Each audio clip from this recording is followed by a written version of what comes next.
fake, take a shot across the middle, receiver is there. Hayward, breaking tackles, looking for the end zone. He will find it 50 yards to force OT. Snap is back, kick is up, and it is good. So here they go.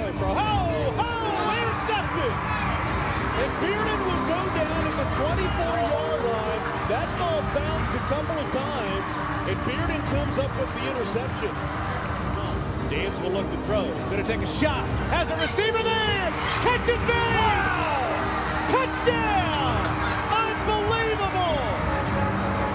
6 hard for 6 points with 17 seconds to go. Unreal.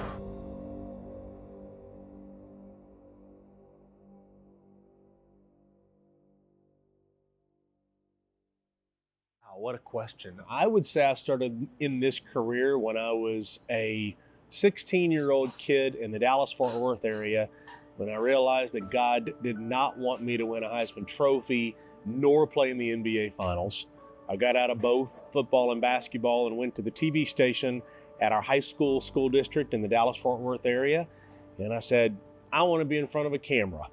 And so I joined the class that was called Cable 28. Well, high school football has always been really important for me, being from the Dallas-Fort Worth area, being from Texas, being where, Friday Night Lights, the movie and the book. My wife went to Odessa Permian. I was the sports director at the ABC station in Midland, Odessa. So, high school football has always been near and dear to my heart. And when I had an opportunity to start high school football in Knoxville, Tennessee, I thought there was a need for it. There is a story of how I started Rivalry Thursday. I had been doing high school football on CSS, Comcast Sports Southeast, for 9 years. And they had a new marketing director coming in, and I knew she wasn't going to spend the money that she had allotted for high school football. She was going to spend it on other things. So I went to the general manager at WVLT at the time, a man named Chris Baker, and said, I have an idea. Why don't we do high school football games on Thursday nights? And he said, well, how much will that cost? I said, about $10,000 a game. And he said, well, the market won't bear it.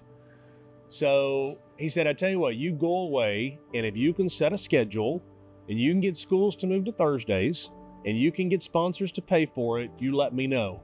So 3 months later, I went back into his office.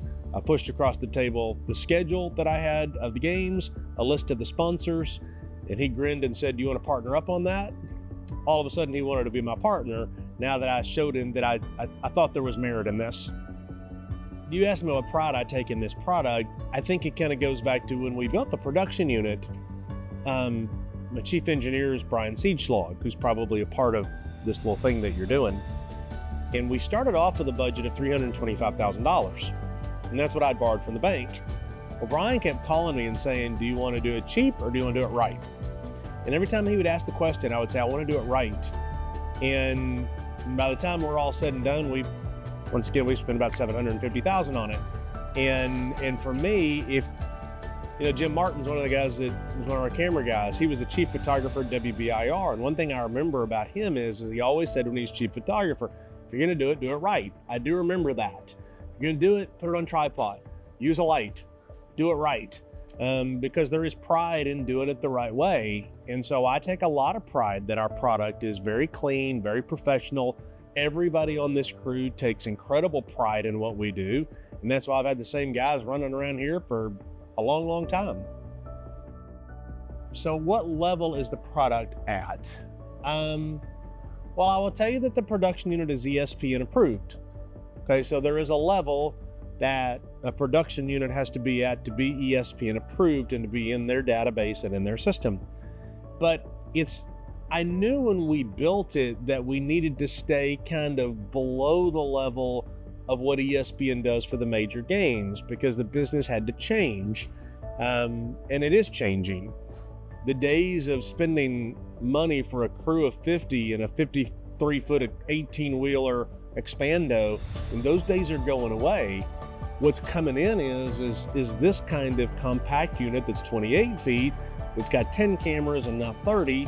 The price point is way down here, but no one at home would really know the difference if they didn't know the difference. So I take a lot of pride, and we're kind of right at a good sweet spot.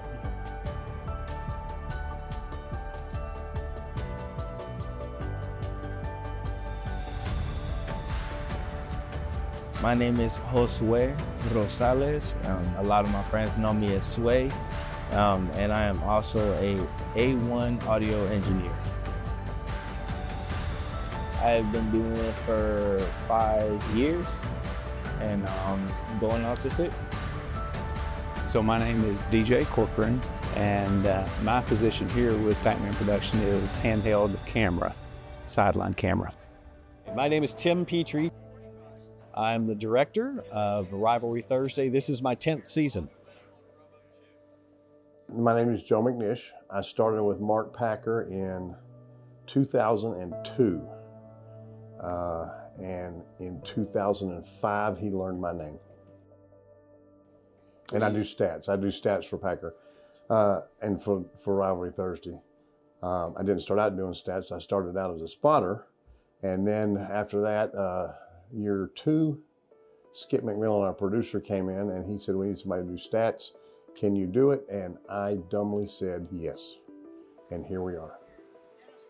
Responsibilities, you know, they account for this communication between truck and our audio guys that are on the field, such as our parade, and also our camera guys who also have mics as well. So I also have a responsibility of how they communicate. They need to be able to all communicate. I'm also responsible for making sure that, you know, music is coming up on time. You know, we're also making sure that whenever we play certain packages and commercials and advertisements, that, you know, I'm able to push that audio that's, you know, available for everybody to hear and actually listen and, you know, be part of a new advertisement or a new commercial. I like this job because it keeps me it's a job that allows me to stay in the game without being in the game. You know, a lot of the guys that you may find within these career fields are people who have once been, you know, in the athletic world where we've been, you know, playing these sports and, you know, being able to actually, you know, be part of these games. And, you know, everybody has different paths, so people don't end up always in the same athletic world. But this allows me to stay around the game as much as possible. Audio allows me to still hear and feel the, you know, the tension of the game, the crowd, the band. You know, these are sounds that, like, you know, make what a high school football game is. Well, I've always had a knack for television. From when I was 15, 16 years old, I was zoned to go to a high school that didn't have a television production. So I didn't really want to go to that high school. I wanted to go to Fulton, which had a TV production. Tom Simpson and some of the crew here today went through that same program, and we all graduated together. And probably at one time, Knoxville, behind the scene, audio, camera guys, studio cameras and stuff, probably had about 60% of the working population at 6, 10, and 8. The NBC, ABC, and CBS affiliates here in town were products of Fulton High School that came through that very same program. So that, you know, from an early age, just loved television. I did that for a while as a news photographer, and then my career took another path. I went into the fire department, did 27 years, and I finished that, retired from the fire department, and then came back and started doing camera again. Well, we get here about 2 o'clock. Games usually kick off around 7 o'clock. So we will run cable, make sure that the cameras are operating. What we do fax, and that's what we're going to do probably here in just a little bit. And that's where the director makes sure that all the cameras are seeing return, making sure that you're not having any issues, make sure your cable reaches from goal post to goal post or goal line to goal line. And so they'll do that with all the cameras. And then during the game, you're just kind of following the ball. This camera position, each camera position has its own duties, so to speak. And everybody knows, that's why I say everybody knows what each other's going to be doing. So I know that on this particular play, they're probably going to take, you know, game camera to tight camera, and they've got what they call headhunters, where, you know, if somebody makes a good play, have a good defensive play, and you know, you have a tackle or you have a, you know, whatever the play is, and it's a good defensive, then you know that that tight camera is going to go in there and headhunt and get that person. And if they can't get it, you'll hear the director saying, "Hey, get me number 72D." And if he's in my shot, or if I see him, I'll zoom in and get him real quick. So the director's seeing a bank of cameras, the monitors there, whatever camera is producing or shooting, and so he can see, and he'll go disregard, you know, 2. I've got it on 4, or vice versa. So, but yeah, that's kind of our duties. And then afterwards, we, you know, everybody pitches in and breaks it all down and puts it back on the truck until the next time. So it's kind of like a traveling road show, kind of like a roadie almost, or a circus, traveling circus.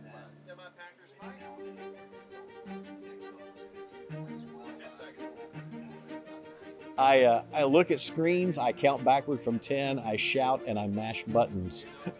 No, seriously, I'm always trying to stay one step ahead. Just as the coaches are there for strategy and to help their players succeed, I am there also in trying to anticipate the coach's strategy, look at game situations, and make sure that all of our operators are in the right place to give the viewer, to document the game so the viewer gets to enjoy it at home, just as if they were here.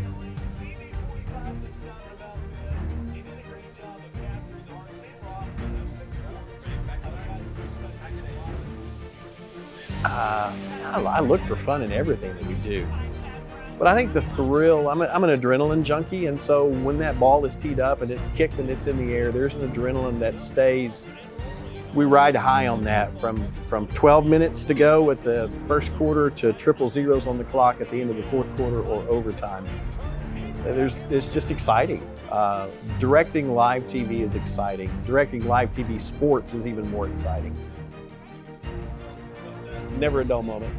There's never a dull moment. I like the camaraderie of working with my teammates. I love the travel of going into different towns and seeing some of the beautiful stadiums. You know, I have my list of top 5 stadiums, top 5 venues where I've done high school football and loved them. And so that's, you know, just driving through East Tennessee on an autumn afternoon to go do high school football, and then to feel the crisp air when the weather turns. There's nothing like it. It's just great. Martin looking to throw, standing in his end zone, takes a shot, receiver is there. I do stats by hand, mainly offensive stats. I can't do a lot of defensive stats with tackles and all. I can keep tackle for losses and sacks and interceptions and things like that, but I mainly keep the offensive stats, and it's just play after play. I have to write down what, you know, I have to mark that the quarterback threw the ball and an attempt, and then who caught it and how many yards, and then go back and add all that up and add the passing yards. I can do 7 different things between plays. So if the teams are running a hurry-up offense, I'm in trouble. But over the years, I've learned how to just deal with that. If I get a little behind, I get a little behind. Don't get nervous and don't worry. But yeah, I basically just keep all the offensive stats the best I can. I love high school football. I love the games, and just all of it. The tradition we have about going to Waffle House after the game, and Chad Brown, who runs Parab on the side with us, he and I usually go eat before the game, and that's always fun. And then just working the game, just being, you know, I kind of pinch myself saying, you're getting paid to work a high school game. It's just something that I still have a hard time figuring out how did it happen and how did it happen to me, so. 10/20. It's great. I tease them all the time, but it's kind of like a family. We've been together so long. Mark is a really good guy, and he takes care of the crew. When he first started to go on his own, rent his own equipment, and then eventually buy his own equipment, we had to take a little sacrifice and pay, because he just couldn't afford to pay us what normally ESPN or Fox at the time, or even CSS was paying us. And without anybody saying anything to him, I guess it was 2 to 3 years later, he made up the difference without anybody asking him to. And so that shows me what kind of person he is. Brothership it's all about, Rivalry Thursday. It's when Mark asked me to come on the crew, and man, it's like family. Cannot be more better to do a Thursday night with Mark Packer, Austin Price, Eric Kane. It's awesome to come out here on Thursday nights. Now we're in playoff Fridays, and like you see tonight, we're going to have one of the biggest playoff games in Knoxville.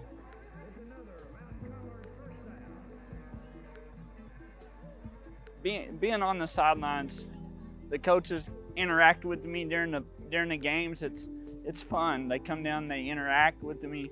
The players interact with me because they know me. I've been with Rivalry Thursday for 11 years. The coaches, the players, even the fans now are interacting with me. Got my own podcast. Kudos to Mark Packer.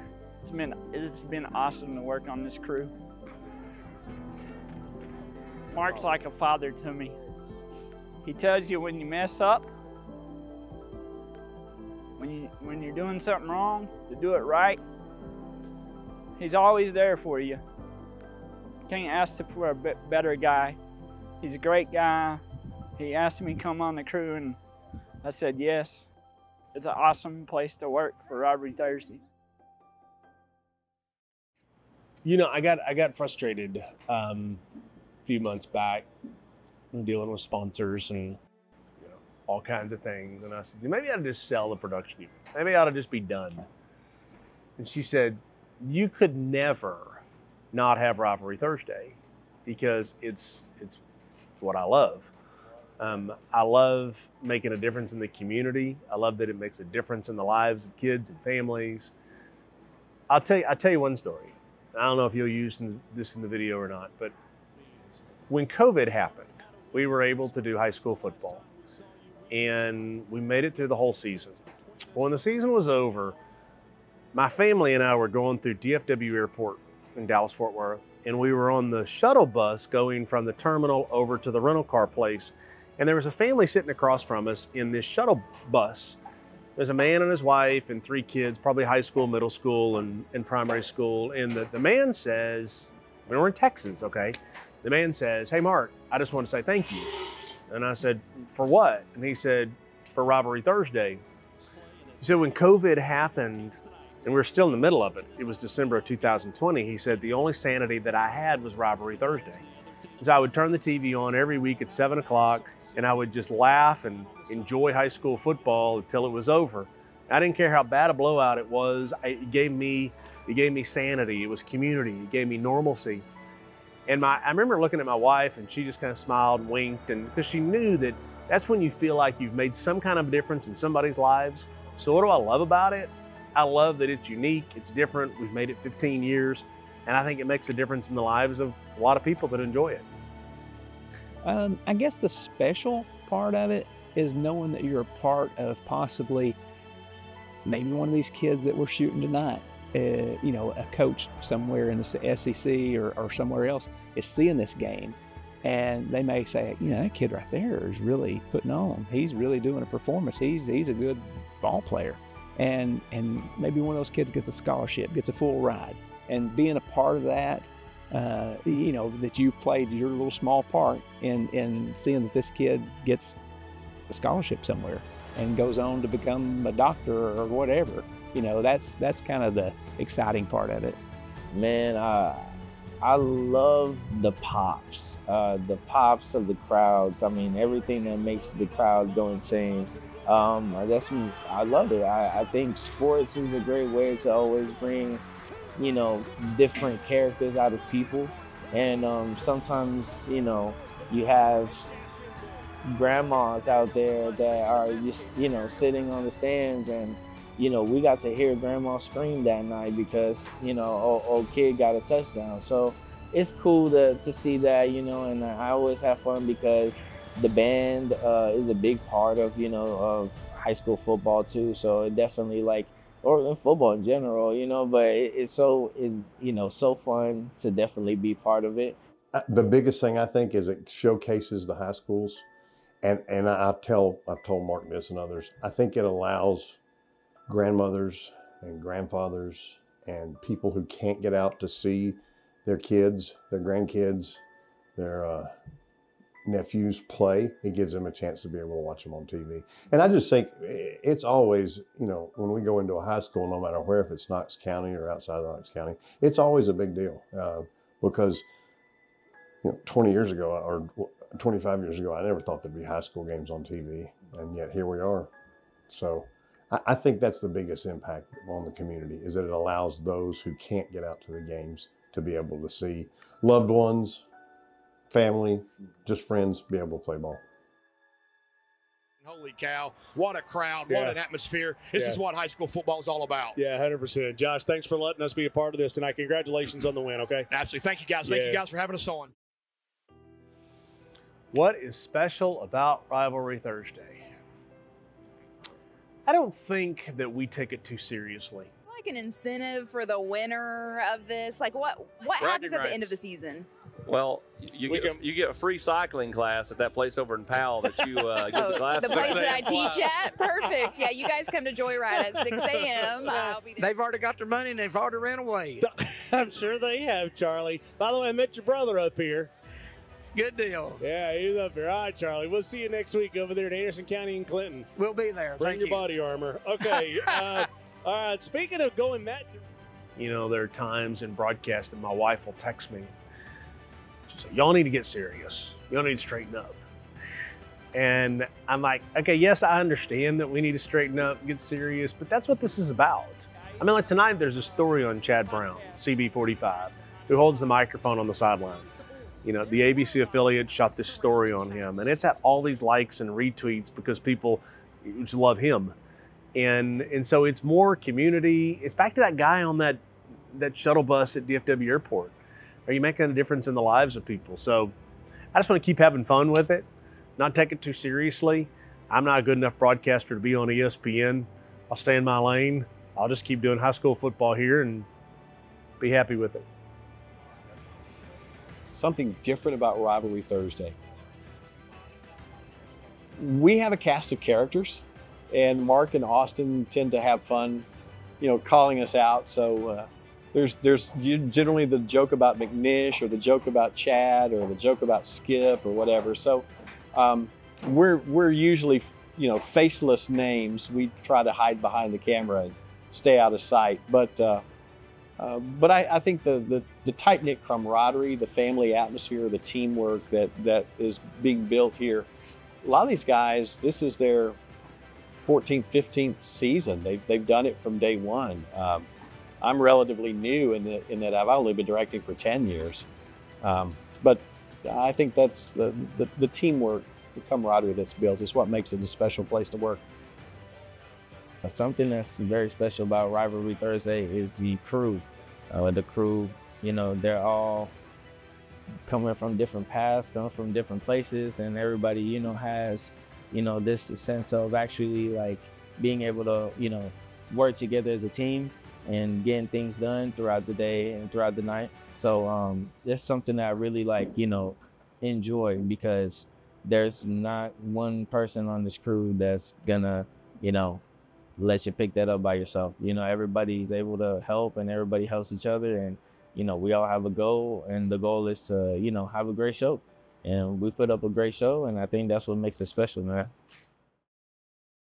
I've got a group of men here that all take great pride in what they do. Tim Petrie is our director, and when you have people that do great work, it makes your job easier. You know, everybody's got their things that they do, and it makes this easier for me. And when I think a good boss, not that I feel like a boss, but I think a good leader, let's just say, hires really good people and then gets out of their way. A good leader doesn't micromanage the people that work for him or her. A good leader, a good business owner, hires quality people and shuts up. Now, if there's something that goes wrong, then you respectfully talk about, hey, maybe we could look at doing this differently the next time. I don't have to tell any of these guys on this crew anything. I don't know half of what they're doing. I look around here and see cables flying over stadiums, and I don't know enough to tell anybody to stop. So I just kind of walk around and look at everybody's faces, and they all smile, and I smile back. take a lot of pride in the product that I produce. It's definitely something that I've always wanted to incorporate into my skill set, was just mastering audio and understanding it. But I pay attention to a lot of the details, and I want people at home that watch our show to, you know, not only just hear the game, but feel the game. So. We've got a good crew. These are all guys that I've worked with over the years, so we kind of know what each other is going to be doing, you know, kind of before. We know what shots are going to be taken. The crew that we work with takes great pride in making sure that all the equipment is working, everything from Brian, our engineer, that makes sure that all the cables are up and ready and all the cameras are in working condition. And then the pride, I think, too, is just or the fun, I guess, of it is, you know, you're shooting these kids, or you're recording these kids, and they're getting to see themselves. Their parents, people from out of state, are getting to see their games that might not be able to come to the game. I'm very proud of what we do for Rivalry Thursday and how we serve a viewing audience. I think that we're cut above anything else that you'll watch in East Tennessee. And so that's a really great feeling to know that we're putting a quality product that viewers have, with their own comments, have compared us to ESPN, to network college level productions. And so to be able to do that at a high school game, I feel very, very proud of that. I think we all take pride in what we do. He's got some of the best, in my opinion, aside from the stats guy. He's got some really good people. Who, like I said, at first took a cut, you know, not getting paid what they were making everywhere else. But that showed what kind of people they are and how they stuck with it, and really enjoy doing it. It's just a fun thing to do, and we do have a lot of fun. But when that, you know, okay, it's showtime, we're on the air, everybody gets real serious. Well, I say everybody. Packer and Austin, they're like, what, Laurel and Hardy. They have a good time during the broadcast, but the rest of us take it very seriously. My expectations are that it's gonna definitely, you know, continue to grow. I think that's why I say continue to grow. I think that's very important to say because we're growing. I think we're, as a crew, as a collective, have been very on the mark with what we want to get done and how we get things done, and we've definitely been able to, like, you know, be ahead of the rest in certain occasions. And so I definitely expect us to you know, to keep it on track and just, you know, it's going good. There's nothing, you know, why stop, right? Well, it seems to be picking up. There's more people, more viewership. Every year it picks up more and more people that are starting to find it on the internet, streaming, and then too, they're seeing it on the cable channels. So my hopes for the program is that it just continues to grow. We're already beating some of the rivalry networks that are doing some other stuff, broadcasting some things, but the viewership's picking up. So that's kind of neat to be a part of that and be a part of it with these guys that, like I said, the crew that we've worked with for the last few years, and just being part of that team. It's kind of fun. It's just like when in high school when I was on a football team. You know, everybody has a role, everybody has a position to play, and if everybody does what they're supposed to do, you're going to have a winning season.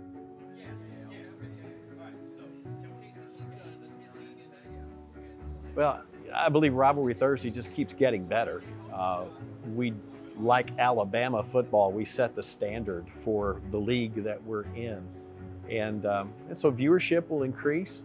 I see boys that are always eager, they're positive, they're excited about playing football on TV for our coverage. There's buzz in social media among the coaches and schools. And so it's just momentum that'll just keep growing. I think a testament to it is that as we have changed channels and the audience has followed the Rivalry Thursday product from one channel to the next, now the Knox is just, they're enjoying never before seen ratings. It's the highest ratings that they've ever had on their channel because people are watching Rivalry Thursday. Feature of Rivalry Thursday. It's East Tennessee, it's high school football. It's one of the best It's come a long ways. The kids are getting exposure. You'll see it tonight.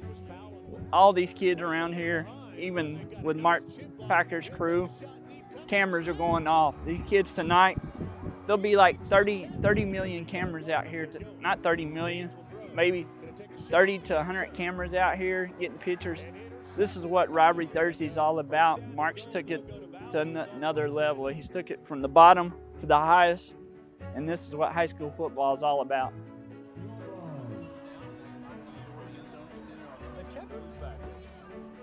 I hope it's always going to be here. I hope it's going to expand. You know, when we started out on CSS 3 years ago, it was 5 games, and then it went to 10. And now we do 11 to 12 regular season games. Have a game on Saturday, a high school game on Saturday. And then he started doing the playoffs 4 or 5 years ago. So, and then he does an all-star game. So there's 15 to 16 high school games a year, and it's just, you know, the potential's there to keep growing. I don't know how much more, but I think the potential's there. Well, this has been a big year for us switching TV stations. You know, in our 15th year switching from the CBS affiliate over to a combination of ABC and Fox. And so for the question to be, you know, what does the future look like? I can finally say I feel really comfortable about it because I've got people that are really committed to it. I've got a satellite truck here that's from the ABC station sending the signal to Richmond, Virginia, where the Fox affiliate is, where they put it on fiber and they send it over to their independent station. And at times we're the #1 show on TV, beating NBC, ABC, Fox, with high school football on an independent. So what's the future? Keep doing what we're doing. Don't screw it up. We're doing a really good product. I'm proud of what everybody's doing, so I just kind of want to stay out of the way. And I got to have sponsors that are committed to what we do.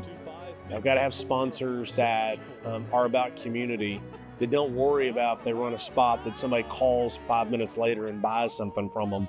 I got to have people that support what we do in this community. And if I can keep those people for a long period of time, we'll keep doing it. If the well runs dry, I don't know. Guess I'll sell the production unit and start playing more golf.